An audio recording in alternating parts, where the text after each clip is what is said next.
Hello everyone, today we are going to talk about a drama film called Life Feels Good from 2013. Enjoy your viewing. The film begins with an appointment at the medical commission, where the protagonist, Mateusz, who suffers from cerebral palsy, is brought in a wheelchair. He can't even speak because of the disease.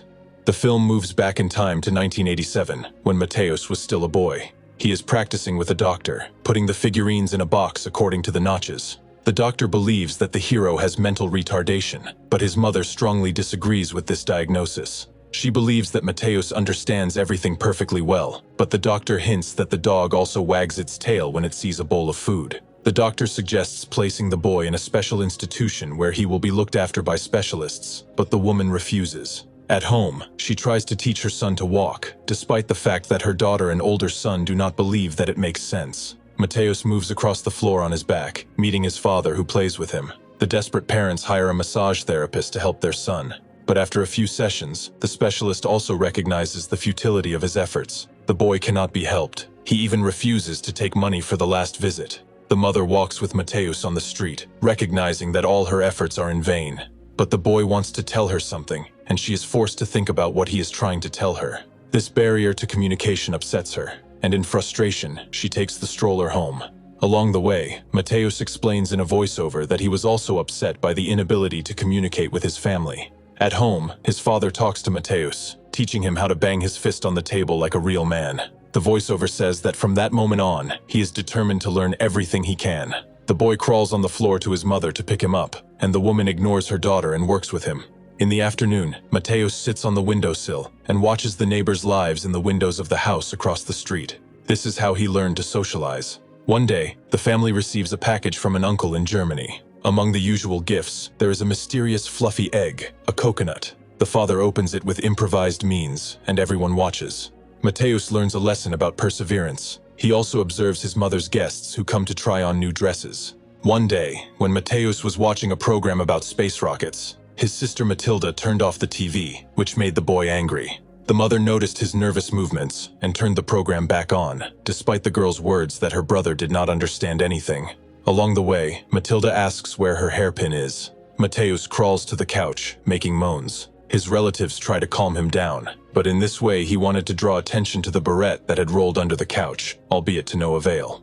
The year 1989 comes. His father is showing Mateusz the night sky through the window, telling him about the stars. Off-screen, the protagonist himself wonders what his father's job is. When the boy grew up, his father made him a new wheelchair out of scrap materials, a sawn-up folding bed and wheels from a trolley. Later, celebrating the first democratic elections in Poland and the liberation from socialism, the father goes to the store, ostensibly to buy a new door lock. However, he returns home late at night and is completely drunk. Climbing up on the balcony, the father knocks on the window, attracting Mateusz's attention, and at that moment Poles are happily launching fireworks into the sky. While the boy is watching, his father falls from the balcony and dies. In memory of him, the hero is left with instructions that he should never give up.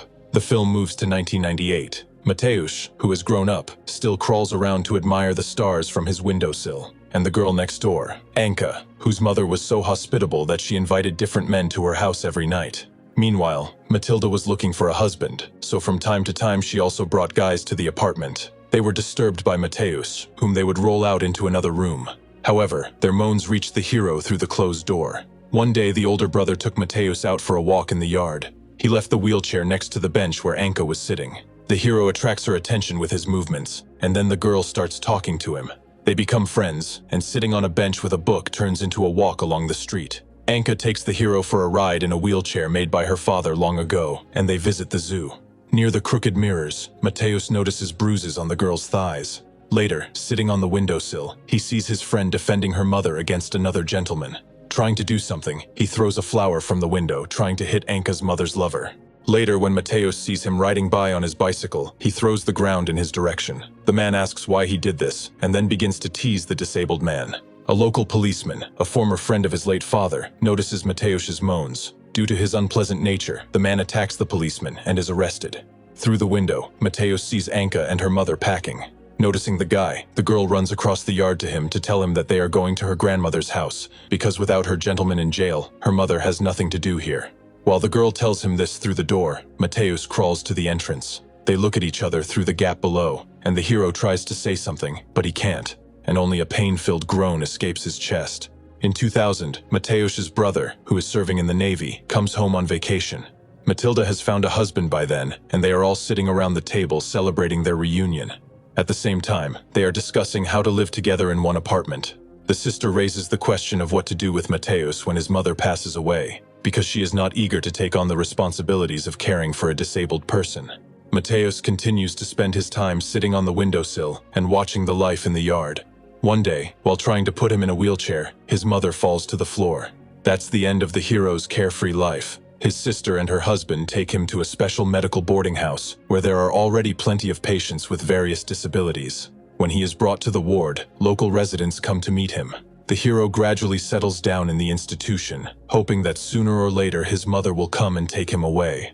Life in the boarding house goes on as usual, but Mateusz cannot get used to it, and he feels that it is not the place for him. One day his mother comes to visit him after being discharged from the hospital. She pauses for a second at the entrance to the ward before going in to see her son. After spending some time with him, the woman is about to leave to catch a train. She promises to visit him on Monday. Realizing that he has been abandoned, Mateusz gradually falls into depression, despite the fact that the staff takes care of him. The situation changes when a new volunteer girl shows up. The sight of her breasts calms the boy down a bit. His mother continues to visit him and tell him about the life of his brother and sister. Despite all this, Mateusz hated his mother for leaving him here. He even falls out of his chair from the excess of feelings. After this incident, he was placed in a room with padded walls for a while and given a boxing helmet so that he would not accidentally hurt his head. After it was discovered that Mateusz bites his lips to the point of bleeding while lying down, doctors, instead of feeding him sitting down, tie him to a dental chair and grind his teeth. Returning from the procedure, the humiliated Mateusz takes advantage of the nurse's absence. He rolls the wheelchair to the stairs and then falls down, remembering his father's words that sometimes, when you can't stand it anymore, you have to hit the table with your fist. He rolls down with the chair and the screen goes black. However, his attempt to leave the world failed, and he is taken to the hospital. The year 2005 comes. A nurse brings a new volunteer, Magda, to the ward of Mateusz and the others. This is a test so that she can see what she will have to deal with and refuse.